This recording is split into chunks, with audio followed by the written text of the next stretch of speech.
Hey guys, good morning. Welcome back to my new blog. मैं Monty lifestyle में आपका स्वागत करता हूं। तो कैसे हैं आप लोग? आई होप आप लोग बहुत अच्छे होंगे और गॉड से प्रे करूंगा कि और अच्छे रहे। तो फाइनली एक दो दिन से मेरे वीडियोस नहीं आए हैं बिकॉज़ मोबाइल में सेटिंग नहीं हुई थी और पुराना मोबाइल पूरी तरीके से ख़राब हो चुका था। उसको सेटिंग करते करते आई थिंक मुझे 3 से 4 दिन लग गए। कभी डाटा आ रहा था, कभी डाटा डिलीट हो रहा था, कभी ये सेटिंग, कभी वो पासवर्ड भूल गया, कभी पासवर्ड एरर बता रहा था। तो बहुत सी प्रॉब्लम्स को फेस करते हुए आखिर नए मोबाइल में सेटिंग हो ही गई। और एक्चुअली क्या है, अभी नए नए मोबाइल आ गए हैं तो नए नए फीचर्स है। तो कभी कभी कुछ फीचर्स समझ में आते, कभी कुछ समझ में नहीं आते, बिकॉज डर सिर्फ एक ही लगता है कि हमारा जो डाटा है वो हमारा डाटा डिलीट ना हो जाए। तो फिर भी बस यूट्यूब पर चैनल रिकॉर्ड वीडियोस देखते गया और बस सेटिंग कर ली। तो फाइनली हो गई है मोबाइल में सेटिंग। और मैं अभी जो रिकॉर्ड कर रहा हूँ ये वीडियो न्यू मोब से ही कर रहा हूँ। हाँ, 2-3 दिनों से यूज़ कर रहा हूँ। खैर हैबिट नहीं है अभी, इसके कुछ फीचर्स थोड़े अलग हैं। पुराना मोबाइल हाथ में था तो क्या होता था एक्चुअली, आंखें बंद करके काम चल जाता था। अब ये मोबाइल नया है तो थोड़ा सा अनकंफर्टेबल है, बट ठीक है, इसकी भी हैबिट हो ही जाएगी। तो चलो मिलवाता हूँ आखिर मोबाइल कौन सा लिया है और क्या उसका फ़ीचर है, उसकी डिटेल्स वगैरह सब बताता हूँ। तो आज देखिए हमारे यहाँ पे खिल रही है धूप और मैं बैठा था झूले पे और ऐसा है व्यू। एक्चुअली बारिश आ गई है तो पूरी तरीके से ग्रीनरी आ चुकी है।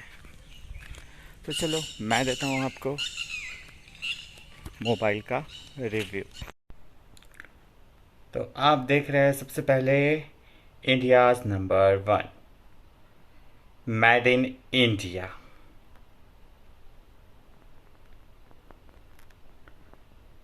Made in India. तो मैंने जो भी लिया है वो इंडिया का मैन्युफैक्चर है, बिकॉज़ चाइनास के तो बहुत से यूज़ कर चुके थे और इंडिया का था, इसलिए मैंने इसको फर्स्ट प्रेफरेंस दिया। और मैंने लिया है रेडमी नोट 10 प्रो, जो कि एमआई का है। एमआई का इससे पहले भी मैं मोबाइल यूज़ कर चुका हूँ। रफ़ एंड टफ़ है, बैटरी पिकअप भी बहुत अच्छा है और रफ़ एंड टफ़ है। मैंने पुराना मोबाइल लिया था तो वो मिनिमम मेरा 4 से 4.5 साल चल गया था और इतना एक दो मंजिल से गिर भी गया था तब भी उसको कुछ नहीं हुआ था। बस उसका क्या कहना चाहिए, गार्ड वगैरह लगा था तो सिर्फ गार्ड टूटा था, बाकी उसका स्क्रीन वगैरह पे कोई भी प्रॉब्लम नहीं आया था।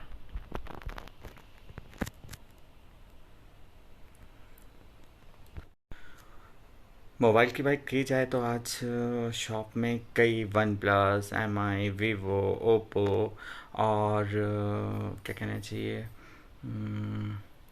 नेज़रा, पता नहीं कौन सी कंपनी के थे। तो मुझे सारी कंपनी में मुझे 6128 नहीं मिला था। मुझे सबसे ज़्यादा मार्केट में मिला तो 464 ज़्यादा है मार्केट में।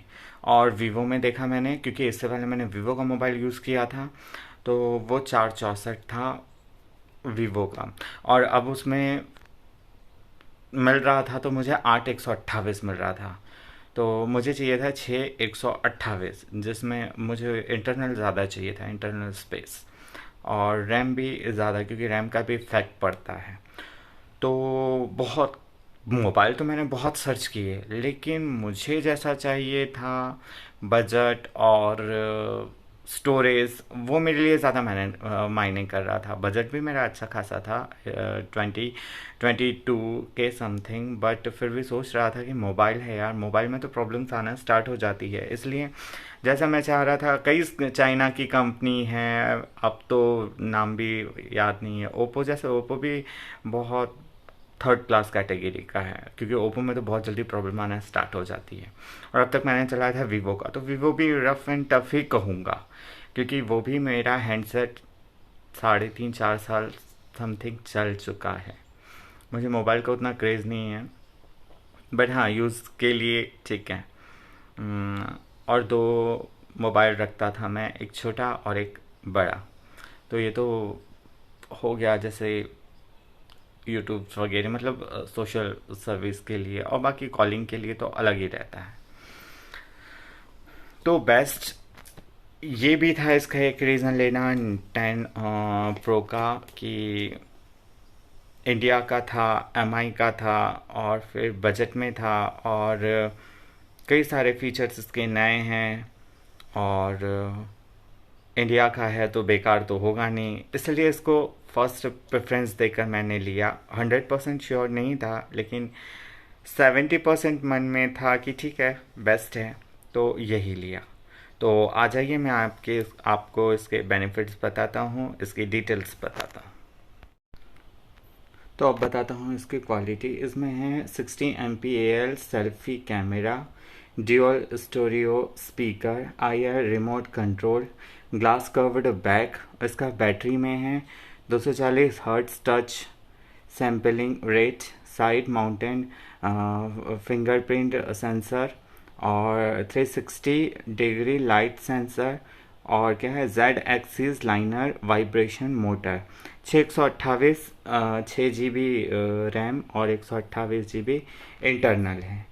ठीक है, ये इंडिया का मैन्युफैक्चर है, और अभी फ़िलहाल तौर से नंबर 1 पे चल रहा है। ये 628 में यही पीस अवेलेबल था उसके पास में। बाकी वीवो के थे तो ज़्यादा कॉस्टली बता रहा था, और वो भी 628 में नहीं था, 8 में था।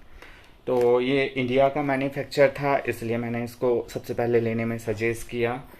और एमआई का था, क्योंकि एमआई का इससे पहले भी मैंने फ़ोन चला चुका हूँ, तो एमआई बेस्ट है। रफ एंड टफ चला, 4 से 5 साल में बहुत बार गिरा पड़ा, फिर भी कोई भी प्रॉब्लम नहीं है उसमें। बस वो तो 4 साढ़े 4 साल समथिंग उसका बैटरी प्रॉब्लम आ गई थी। बैटरी भी चेंज करवाई, तो लोकल बैटरी का कोई भरोसा नहीं होता है। और इसका है with access to Google apps use the most.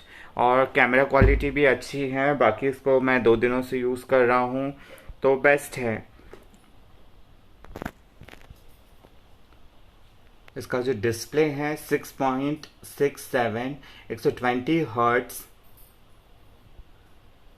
AMOLED dot display with HDRS 10 supported, Corning Gorilla glass के साथ है। 5G मोबाइल है ये, और Snapdragon high performance processor, 8 nm high प्रोफेस, और Qualcomm Snapdragon 732G HNM high performance processor है इसका। और अब बैटरी की बात करते हैं। 240 hertz touch sampling rate, side mountain fingering sensor, 336 degree fight sensor, और एक्सिस लाइनर वाइब्रेशन मोटर। ठीक है, इंडिया का एक तो सबसे पहली बात है कि ये इंडिया का मैन्युफैक्चर है, और काफ़ी अच्छा है। अभी मैं 2 दिनों से यूज़ कर रहा हूँ तो काफ़ी अच्छा है। वैसे भी एमआई बेस्ट है, इससे पहले भी यूज़ कर चुका हूँ, और रफ एंड टफ होते हैं मोबाइल एमआई के। और फ्रेंड्स, जैसे मैंने आपको बताया था कि मैं ऑनलाइन और ऑफलाइन से ज़्यादा परचेसिंग करना ज़्यादा बेटर समझता हूँ, ऑनलाइन की अपेक्षा ऑफलाइन। क्योंकि बिकॉज जब मैंने इसको सर्च किया फ्लिपकार्ट पर, तो इसकी प्राइस आ रही थी रेडमी 10 प्रो की। आप सर्च कर सकते हो। आज के इसमें भी इसकी प्राइस आई थिंक 21,999, मतलब 22,000। और ये मैंने ऑफलाइन इसको 18,000 कुछ बता रहा था, और पहचान वाला था, तो मार्जिन कर 17,550 ऐसे कुछ दिया है। हाँ, 550, मतलब 17,500 का मुझे मोबाइल पड़ा, जो कि मार्केट में ऑनलाइन इसकी प्राइस है 22,000। सोचो, 22,000 कहाँ और 17,500 कहाँ। इसलिए मैं कहता हूँ, आपको सजेस्ट करता हूँ कि ऑनलाइन की अपेक्षा ऑफलाइन ज़्यादा बेस्ट है। तो मैंने इसको ऑफलाइन ख़रीदा है, ऑफलाइन परचेज़ किया है, और मुझे बहुत कम इसमें बजट में मिल गया है। ऑनलाइन लेने से बेनिफिट ये भी नहीं है कि एक तो ऑर्डर आने में 3-4 दिन लग जाता है, और ऑफलाइन जाओ सर्चिंग कर लो या कोई भी प्रॉब्लम हो गई तो हम जाकर वो कर प्रॉब्लम अपनी सॉल्व कर सकते हैं। इसलिए मैंने ऑनलाइन नहीं खरीदा, हालांकि ऑनलाइन लेने का ही मन था, बट मैंने ऑनलाइन के लिए, आप भी जानते हैं कि मैंने 5 से 6 दिन सर्च किए और फिर बहुत सजेस्ट करने के बाद एक मोबाइल खरीदा। मैंने आज तक कभी इतना सर्चिंग नहीं किया, कोई भी चीज़ लेने के लिए मैंने बहुत जल्दबाजी की, अगर क्योंकि मेरा प्रॉब्लम ज़्यादा बढ़ गए थे, मोबाइल नहीं था मेरे पास, पर फिर भी मैंने इस बार सब्र रखा और सर्च किया। आप भी जानते हैं, आपको बताया है मैंने, अगर आपने मेरे पुराने वीडियो वॉच किए हैं तो, कि मैं मिनिमम 5 से 6 दिन घूमा, तब जाके मैंने कहीं मुझे ये पसंद आया। और वो भी 100% श्योर नहीं था मैं, 70% था कि हाँ ठीक है, बेस्ट है, ले लेना चाहिए, यही ले लेना चाहिए। तब जाकर मैंने इसे ले लिया, और ले लिया तो बहुत अच्छा मिला मुझे, रेंज में भी बहुत अच्छा मिला, और अभी 2-3 दिनों से यूज़ कर रहा हूँ तो अच्छा अच्छा चल रहा है। और Qualcomm Snapdragon 732G H&M high performance processor है इसका। और अब बैटरी की बात करते हैं, 20 to 40 hertz touch sampling rate, side mountain fingering sensor, 336 degree fight sensor, और एक्सिस लाइनर वाइब्रेशन मोटर। ठीक है। इंडिया का, एक तो सबसे पहली बात है कि ये इंडिया का मैन्युफैक्चर है और काफ़ी अच्छा है। अभी मैं 2 दिनों से यूज़ कर रहा हूँ तो काफ़ी अच्छा है। वैसे भी MI बेस्ट है, इससे पहले भी यूज़ कर चुका हूँ, और रफ एंड टफ होते हैं मोबाइल MI के। इस मोबाइल को लेने के बाद मैं 100% सेटिस्फाई हुआ कि मुझे ऑनलाइन की अपेक्षा ऑफलाइन ज़्यादा अच्छा मिला है। दूसरा, फर्स्ट तो रेंज भी, और दूसरा बजट में भी, क्योंकि सबसे ज़्यादा हमें हमारा बजट भी देखना होता है। और आजकल मोबाइल में, मार्केट में वैसे भी मोबाइल का रेंज काफ़ी ज़्यादा हाई हो चुका है। 22-25 के नीचे तो कोई अच्छा मोबाइल है ही नहीं। था तो मेरा बजट भी 20 का, लेकिन वो क्या होता है एक्चुअली, मोबाइल में 1-2 साल बाद ना प्रॉब्लम आ ही जाती है, कुछ ना कुछ तो इश्यूज आ जाते हैं, और जब एक छोटा सा इशू आ जाता है तो मोबाइल में प्रॉब्लम्स बढ़ने में टाइम नहीं लगता। इसलिए बेहतर समझा मैंने कि 1-2 साल में तो वैसे भी आजकल हम लोग मोबाइल चेंज करते ही हैं, तो फिर इतना एक्सपेंसिव क्यों, क्योंकि जितना एक्सपेंसिव लो उसकी केयर भी उतनी ही करना ज़्यादा कॉम्प्लिकेटेड होता है। इसलिए बेहतर है नॉर्मल रेंज में एक अच्छी चीज़ मिल रही है तो वो सजेस्ट करो ना। मोबाइल वैसे भी क्रेज़ नहीं होना चाहिए, मोबाइल सिर्फ यूज़ के लिए होना चाहिए। इसलिए मुझे अच्छा मिला। अच्छा, तो मैं 100% सेटिस्फाई हो गया कि जो रेंज में चाहता था उस रेंज में मुझे बहुत अच्छी चीज़ मिल गई, और एक सेटिस्फैक्शन अंदर से मिल गया कि हाँ ठीक है, मैंने कुछ सर्च किया, मैंने सब्र किया, तो वो मेरा MB कंप्लीट हो गया। So thank you. अब आज के सफ़र तक यहीं तक था, और आगे के सफ़र में यूं ही बने रहिएगा। Thank you.